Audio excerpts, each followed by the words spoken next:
Talaja Palitana highway પર કુંડલી ગામ નજીક એક ગંભીર અકસ્માત સર્જાયો હતો, જેમાં વધુ વિગતો સાથે વાત કરીએ તો એક મહિલા અને એક પુરુષને ગંભીર ઇજાઓ થઈ હતી, જેને 108 મારફતે તળાજાની સરકારી હોસ્પિટલમાં ખસેડવામાં આવ્યા હતા।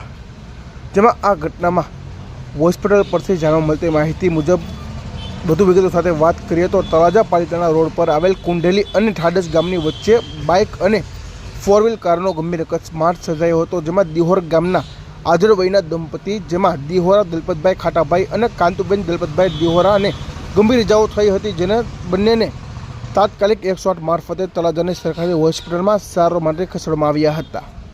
ત્યાંથી વધુ ગંભીર ઇજા હોવાને લઈને ભાવનગર રિફર કરવામાં આવ્યા છે। વધુમાં આ ઘટનામાં માહિતી મેળવાઈ રહી છે।